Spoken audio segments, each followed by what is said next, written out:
Hi, in this session I'll be talking about renin-angiotensin-aldosterone system. It's otherwise called RAS system. Okay, so we'll see when this get activated.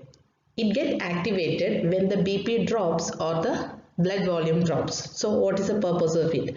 The purpose of it to increase the blood volume and to increase the blood pressure.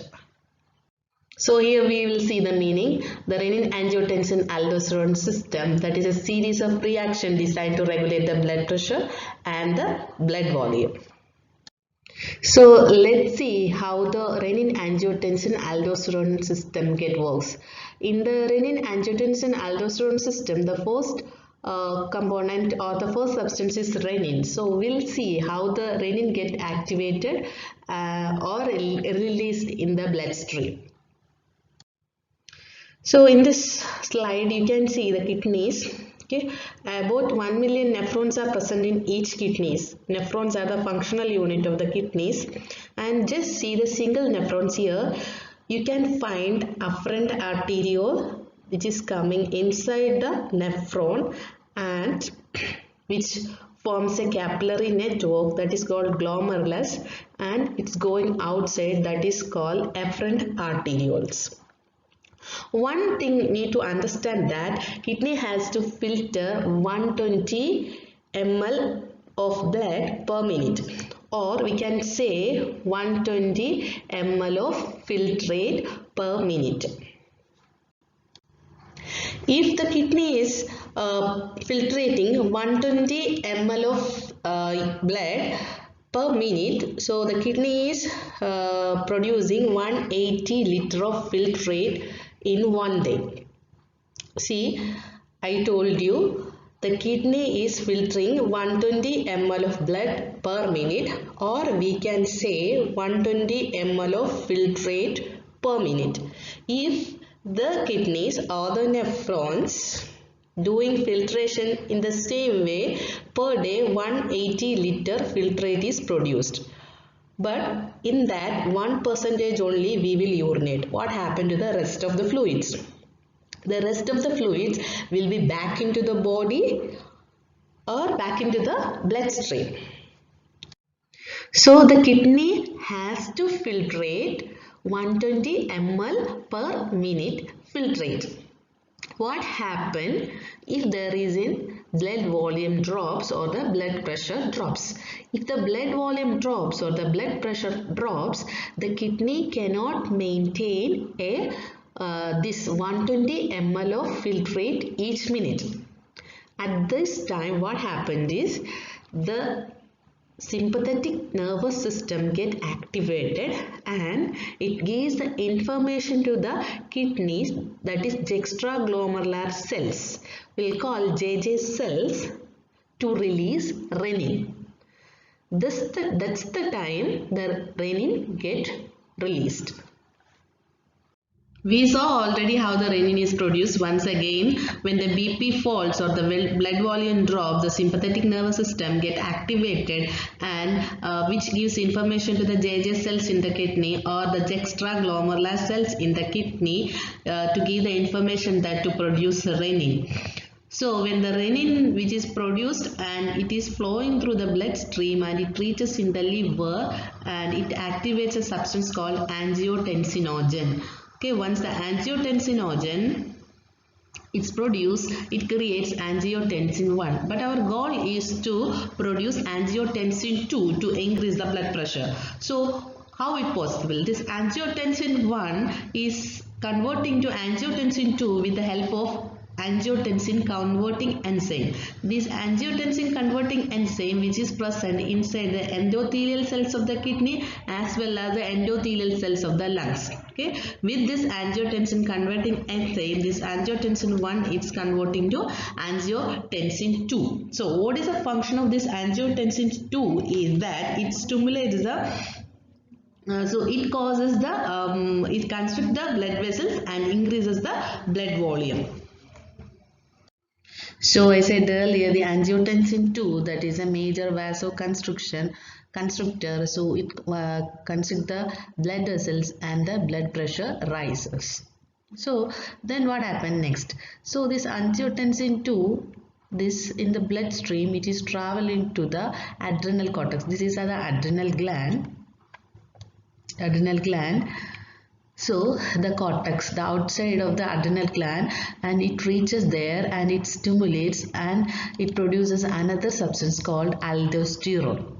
Okay, so what is the function of this aldosterone? So function of this aldosterone is to retain the sodium and also retain the water. So that's how the blood volume increases. So once again, so this angiotensin 2, it's a major vasoconstrictor. It constricts the blood vessels and also the blood pressure increases. In addition, it stimulates the adrenal gland and the cortex of the adrenal gland that produces aldosterone. This aldosterone is keeping the sodium and also the water. So if the sodium is in the blood, sodium is back into the bloodstream, means sodium is always follows the water, so the blood volume increases and the blood pressure increases. So again, what the angiotensin do again? So it stimulates the adrenal cortex and it produces aldosterone, and also it reaches in the hypothalamus, which is the master regulating the endocrine system, and it reaches in the posterior pituitary gland, and where it produces the ADH, that is anti-diuretic hormone. So what is the function of the ADH? So the function of the ADH is to retain the water in the body.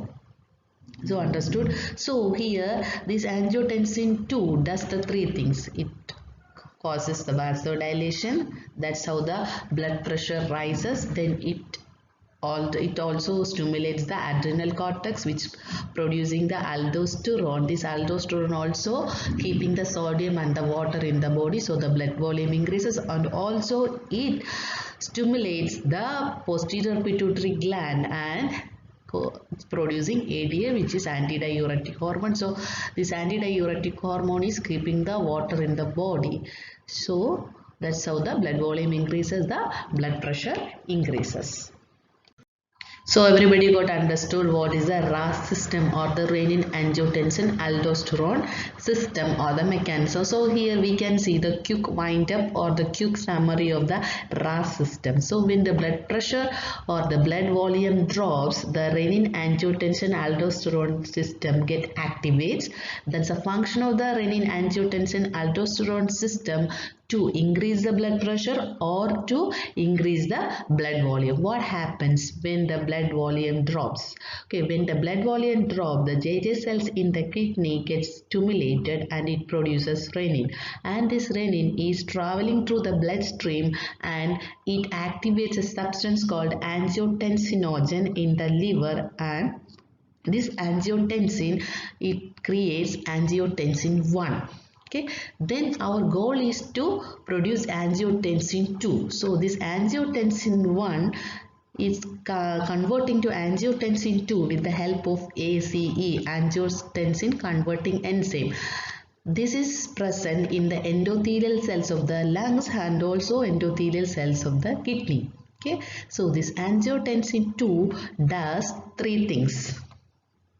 The three things are, it causes major vasoconstriction. So this angiotensin 2 is a generalized vasoconstrictor. So it causes the vasoconstriction. That's how the blood pressure increases. And also it stimulates the adrenal gland and the adrenal cortex, which produces aldosterone, which is helping to keep the sodium and also the water. Okay, so it also helping to retain the water. That's how the blood volume increases, and also it acts on the pituitary gland. It stimulates the posterior pituitary gland, and that's how the ADH is formed. And the ADH means antidiuretic hormone, which is also helping to keep the water in the body. That's how the blood volume increases. So everybody knows, as the blood volume increases, blood pressure also increases. So here also this helping the kidney this angiotensin 2 is helping the kidney to reabsorb the sodium and also the water. So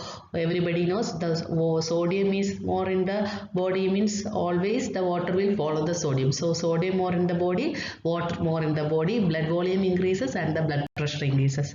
That's how the renin angiotensin aldosterone works.